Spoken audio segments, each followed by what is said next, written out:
जय हिंद साथियों, पीके farm classes YouTube channel पर आप सभी का स्वागत है।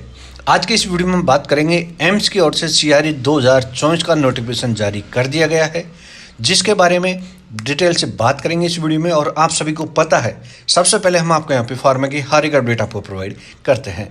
तो इसी सीक्वेंस में आज हम बात करेंगे एम्स और एम्स से रिलेटेड जितने भी गवर्नमेंट ऑफ इंडिया के इंडिपेंडेंट ऑर्गेनाइजेशन हैं, उन सब के अंदर कितनी क्या वैकेंसी है, उन सब के बारे में वीडियो को कंप्लीट देखना। और जो चैनल पर नए हैं, इसी तरह की फार्मा की हर एक अपडेट्स के लिए आप हमसे जुड़ सकते हो। उसके लिए आप पीके फार्मा क्लासेज यूट्यूब चैनल को सब्सक्राइब जरूर कर ले, साथ ही बेल आइकन को भी प्रेस कर ले, ताकि फ्यूचर में आने वाली हर एक वीडियो अपडेट आपको टाइम टू टाइम मिल सके। तो आइए बिना देरी स्टार्ट करते हैं आज की वीडियो और देखते हैं किस तरीके से कितनी क्या वैकेंसी है, कहाँ कहाँ अप्लाई कर सकते हो और क्या क्या पोस्टों को शामिल किया गया है। तो जैसे कि आप यहाँ पे देख पा रहे हो, एम्स की ओर से रिक्रूटमेंट का नोटिस है और ये ऑफिशियल साइट पर अभी आया नहीं है, जल्दी ही आपको ऑफिशियल साइट पर देखने को मिल जाएगा। ये सीआरई 2024 का रिक्रूटमेंट का आपका नोटिस रहने वाला है।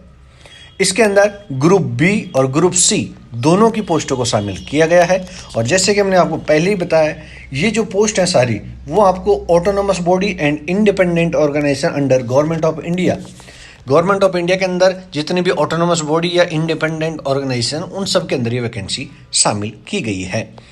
अब इनमें कौन कौन से हॉस्पिटल या कौन कौन से एम्स, इन सबको शामिल किया गया है, तो वो लिस्ट आपको यहाँ पे दे रखी है, जिसके अंदर बठिंडा, भोपाल, बीबी नगर, बिलासपुर, देवगढ़, गुवाहाटी, जोधपुर, कल्याणी, यानी जितने भी एम्स हैं उन सब के अंदर। उसके अलावा ईएसआईसी हॉस्पिटल जो भी हैं, राम मनोहर लोहिया, जैसे कि आप यहाँ देख पा रहे हो, सफदरजंग ईएसआईसी, रायपुर एम्स, ठीक है, इन सब के अंदर आपकी ये वैकेंसी रहने वाली है। दिल्ली एम्स के अंदर भी ये वैकेंसी रहने वाली है, जैसे कि आप यहाँ पे देख पा रहे हो, भुवनेश्वर, इन सब के अंदर भी ये वैकेंसी रखी गई है।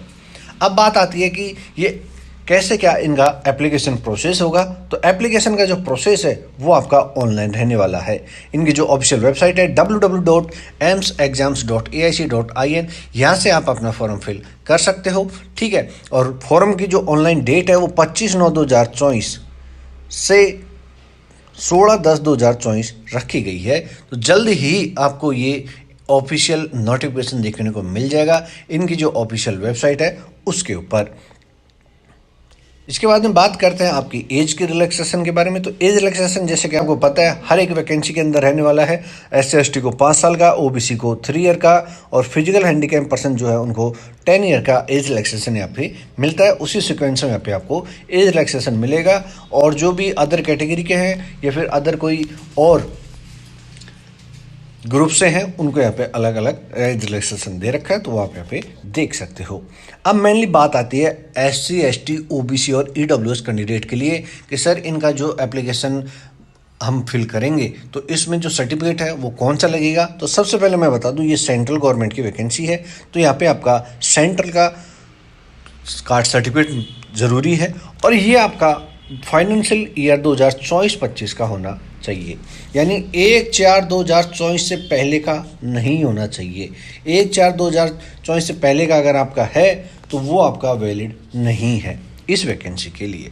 तो आप 1/4/2024 के बाद का अगर आपके पास है तो अच्छी बात है, अगर 1/4/2024 के बाद का नहीं है तो आप ज़रूर अभी ही बनवा लो, OBC NCL वाले, ठीक है।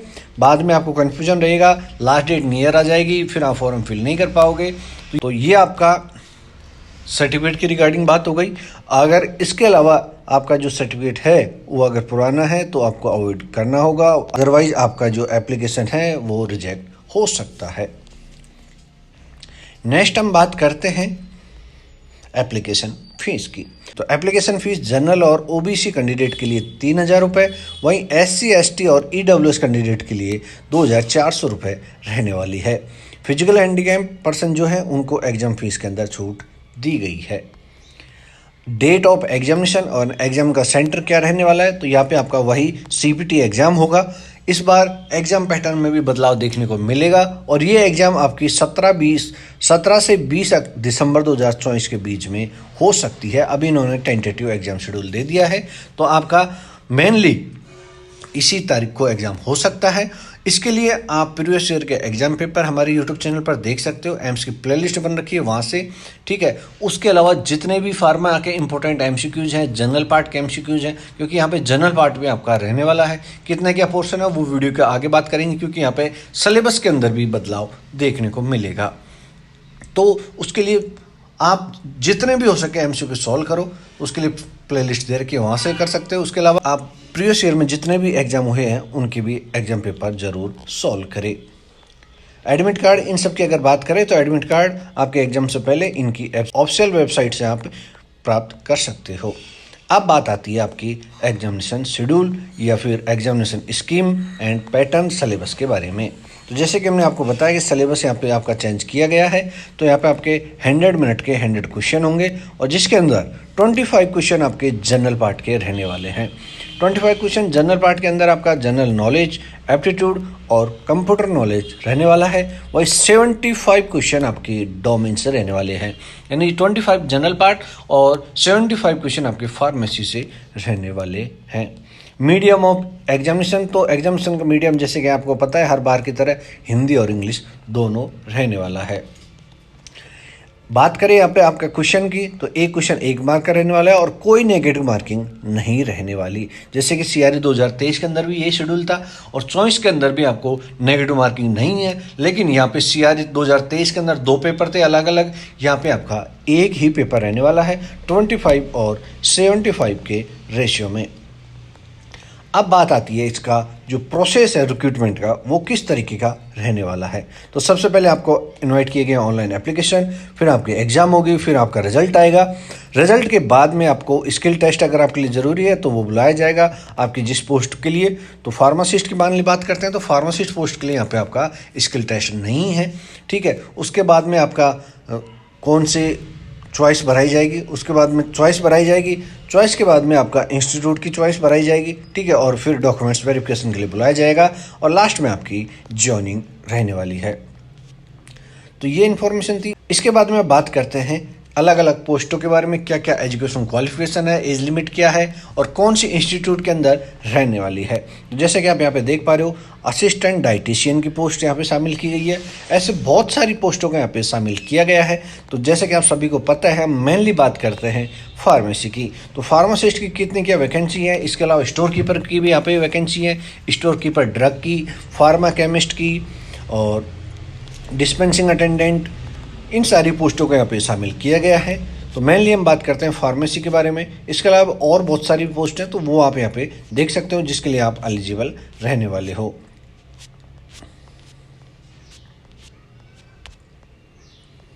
तो जैसे कि आप यहाँ पे देख पा रहे हो, 12 नंबर पे स्टोर कीपर ड्रग की वैकेंसी है और ये आपकी 18 से 30 ईयर तक कैंडिडेट फॉर्म फिल कर सकते हैं। इस लेवल 6 की आपकी वैकेंसी है। डिग्री इन फार्मेसी होना ज़रूरी है, साथ साथ में डिजायरेबल के अंदर आपका एक्सपीरियंस रखा गया है। और अगर आपने डिप्लोमा कर रखा है तो आपको 3 ईयर का एक्सपीरियंस यहाँ पे ज़रूरी है। उसके अलावा दिल्ली के अंदर भी स्टोर कीपर ड्रग की वैकेंसी है, 18 से 30 है। इसका भी सेम एजुकेशन क्वालिफिकेशन रहने वाला है। डिग्री कैंडिडेट के लिए रहने वाला है। डिग्री कैंडिडेट के लिए एक्सपीरियंस की नीड नहीं है और डिप्लोमा कैंडिडेट को 3 ईयर का एक्सपीरियंस यहाँ पे मैंडेटरी रहने वाला है। इसके अलावा फार्मासिस्ट होम्योपैथिक की भी यहाँ पे वैकेंसी रिलीज की गई है ESIC के अंदर 18 से 25 लेवल 5 की, और इसके अंदर 10+2 विथ साइंस और डिप्लोमा इन होम्योपैथिक फार्मेसी के अंदर आपके पास होना ज़रूरी है और बेसिक कंप्यूटर नॉलेज आपको ज़रूरी रखा गया है। तो होम्योपैथिक की भी यहाँ पे, आयुर्वेदिक की भी पोस्ट यहाँ पे शामिल की गई है। होम्योपैथिक, आयुर्वेदिक और एलोपैथिक तीनों फार्मासिस्ट की वैकेंसी यहाँ पे रखी गई है। इसके अलावा बात करते हैं अब हम library assistant, lab technician, junior radiographer, dental, यानी मेडिकल की जितनी भी वैकेंसी सीआरई 2023 के अंदर आई थी उसी तरीके से यहाँ पे सीआरई 2024 के अंदर भी आपको बहुत सारी वैकेंसी देखने को मिलेगी। तो आप किस पोस्ट के लिए एलिजिबल हो उसके लिए भी आप फॉर्म फिल कर सकते हो। इसके बाद में फार्मासिस्ट आयुर्वेदिक का भी पोस्ट शामिल किए गए ESIC के अंदर, ठीक है। और 18 से 25 यहाँ पे आपकी एज लिमिट।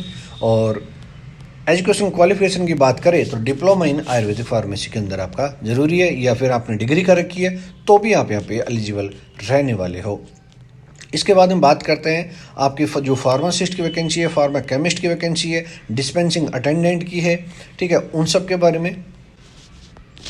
तो जैसे कि आप यहाँ पे देख पा रहे हो पॉइंट नंबर 53 पर pharma chemist, chemical examiner, pharmacist, homeopathic pharmacist grade second, dispensing attendant और फार्मासिस्ट एलोपैथी, इनकी पोस्टों को शामिल किया गया है। डिस्पेंसिंग अटेंडेंट की अगर हम बात करें तो डिस्पेंसिंग अटेंडेंट की पटना के अंदर रहने वाली है 21 से 27 ईयर, लेवल 4 की वैकेंसी, डिप्लोमा इन फार्मेसी और रजिस्टर्ड फार्मासिस्ट होना जरूरी है। फार्मा केमिस्ट की रायपुर के अंदर है 21 से 27, लेवल 5 की, डिप्लोमा इन फार्मेसी और रजिस्ट्रेशन जरूरी रहने वाला है। इसके अलावा फार्मासिस्ट की बिलासपुर के अंदर भी रहने वाली है 21 से 27, लेवल 5 की, डिप्लोमा इन फार्मेसी और रजिस्टर्ड फार्मासिस्ट होना जरूरी है। एक्सपीरियंस की अगर मैं बात करूं तो यहाँ पे एक्सपीरियंस आपका मैंडेटरी नहीं रखा है, यहाँ पे डिजायरेबल कंडीशन के अंदर आपका एक्सपीरियंस रहने वाला है। फार्मासिस्ट की एक और वैकेंसी है आपकी CAPF IMS के अंदर, जिसमें लेवल 5 की वैकेंसी है और इसके अंदर डिग्री और डिप्लोमा दोनों कैंडिडेटों को अलाउ किया गया है।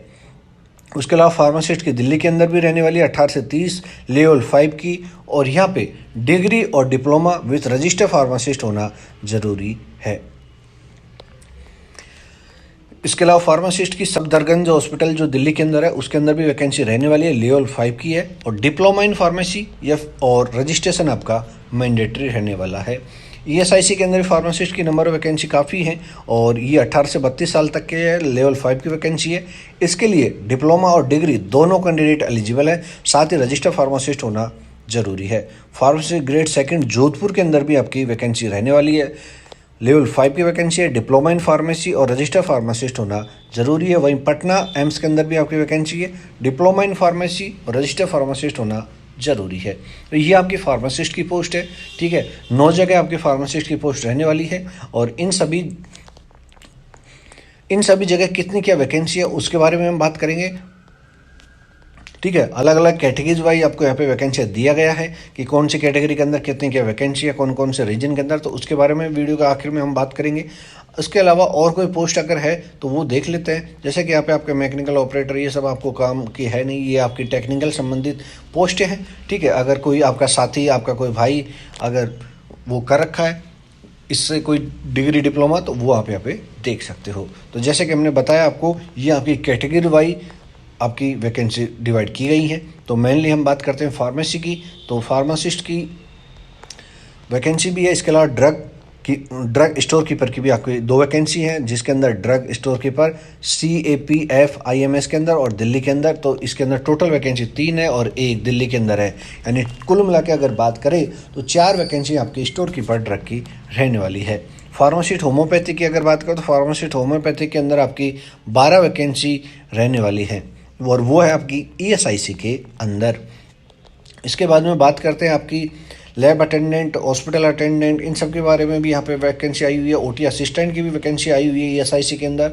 नंबर ऑफ वैकेंसी की अगर मैं बात करूँ तो नंबर ऑफ वैकेंसी सबसे ज़्यादा ESIC के अंदर रहने वाली है। एम्स के क्या है, एम्स का CRE अभी 2023 जो हुआ था उसमें बहुत सारी वैकेंसी आई थी और उनमें आपका जो वैकेंसी थी वो फिल हो गई थी। तो एम्स के अलावा जितने भी और इंस्टीट्यूट हैं जो सेंट्रल गवर्नमेंट के अंदर आते हैं और गवर्नमेंट ऑफ इंडिया उनको हैंडल करती है लेकिन इंडिपेंडेंट है, तो वो वैकेंसी यहाँ पे रहने वाली है। तो फार्मासिस्ट आयुर्वेदिक की भी जैसे हम बात कर रहे थे, तो फार्मासिस्ट आयुर्वेदिक की भी ESIC के अंदर वैकेंसी है। टोटल नंबर ऑफ वैकेंसी यहाँ पे आपकी 30 के समथिंग मिलने वाली है। इसके अलावा यहाँ पे आपको और काफ़ी वैकेंसी देखने को मिल रही है, जैसे लाइब्रेरियन की है, ड्राइवर की है, ठीक है। और बात करते हैं फार्मासिस्ट वाली जो वैकेंसी है उसके अंदर कितनी क्या वैकेंसी है कैटेगरी के अकॉर्डिंग। तो जैसे कि आप यहाँ पे देख पा रहे हो 9 टाइप की वैकेंसी थी फार्मा की, ठीक है, जिसके अंदर पटना के अंदर, रायपुर, बिलासपुर, CAPF, दिल्ली, सफदरजंग, ESIC, जोधपुर और पटना, इन सब के बारे में यहाँ पे आपको देखने को मिल जाएगा। जैसे कि हमने आपको पहले ही बताया ESIC के अंदर सबसे ज़्यादा वैकेंसी है, यानी 118 वैकेंसी आपकी ESIC फार्मासी एलोपैथिक की रहने वाली है। अगर बात करें पटना के अंदर तो 1 वैकेंसी है, रायपुर के अंदर भी 1 वैकेंसी है, बिलासपुर के अंदर 6 वैकेंसी है, CAPF IMS के अंदर 6 वैकेंसी आपकी शामिल की गई हैं। दिल्ली एम्स के अंदर 12 वैकेंसी को शामिल किया गया है। सफदरगंज हॉस्पिटल की बात करें तो 3 वैकेंसी।